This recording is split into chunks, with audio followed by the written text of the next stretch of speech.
It's my pleasure now to introduce LISC's President and CEO, Michael Rubinger. For most of you, he needs no introduction.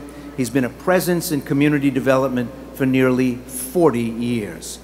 He was there in LISC's earliest days, helping the Ford Foundation develop the concept that would become LISC.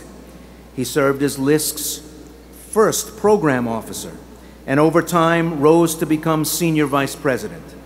He left LISC in 1989 to become Executive Vice President of the Pew Charitable Trusts for 8 years, before returning to LISC as its Chief Operating Officer and finally its third President in 1999. It is no coincidence that today he's helping lead the next generation of community development. He is the driving creative force behind the organization that he helped to build at virtually every stage of its growth. Please welcome Michael Rubinger.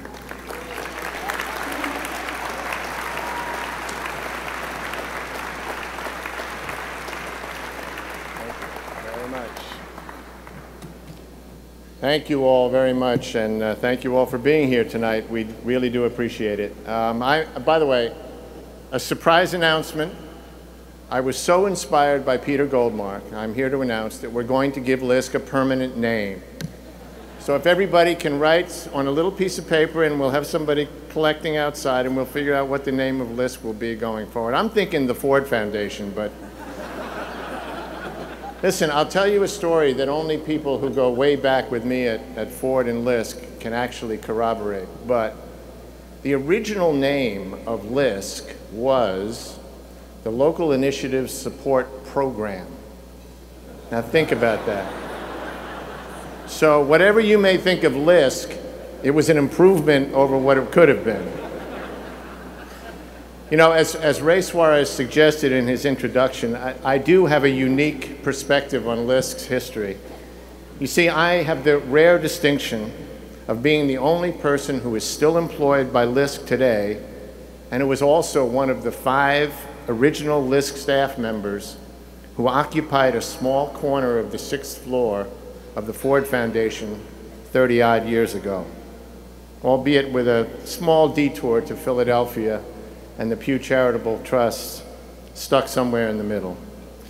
So I can tell you with some authority that LISC's founder, Mike Svirdoff, visionary and great man though he was, had no idea what LISC would eventually become. What Mike believed was that with some help and the right financial tools, neighborhood-based development organizations could revitalize their own communities, and that with an appropriate set of incentives, private capital could be induced to play a major role in that effort. Looking back, that may not seem like a very revolutionary idea, but I can assure you that in 1980 it was. Most people thought that it was impossible, but history now tells us otherwise.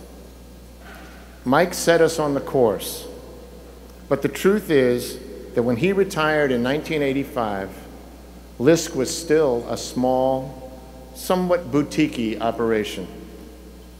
It was the extraordinary vision and talent of Mike's successor, Paul Grogan, that transformed LISC into the truly national organization, and more importantly, into a national player and leader in the community development field.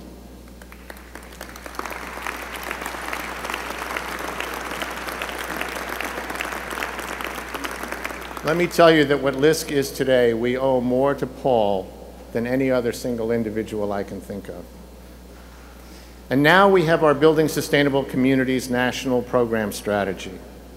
This is, as most of you know by now, LISC's comprehensive approach to community development. And it is, in my estimation at least, arguably the most ambitious undertaking in LISC's history. We did not come to it easily or lightly. It just turns out that life simply doesn't permit the luxury of taking on its many challenges one by one in a nice, orderly fashion, especially if you live in an inner city neighborhood or a poor rural community.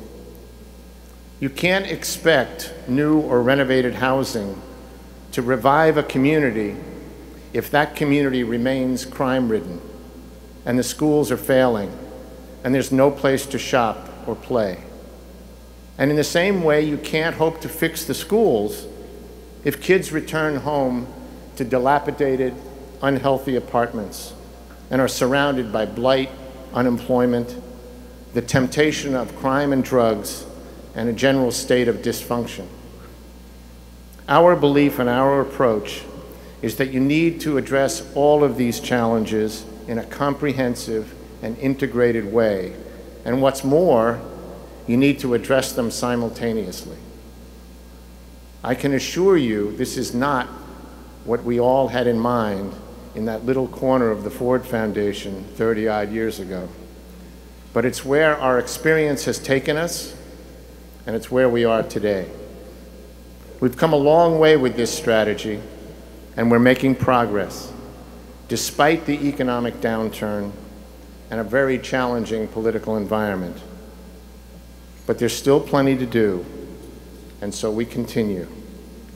And I want to thank all of you who've supported us so generously and in so many ways over the years, and hope that you'll stay with us as we continue on our journey. Thank you.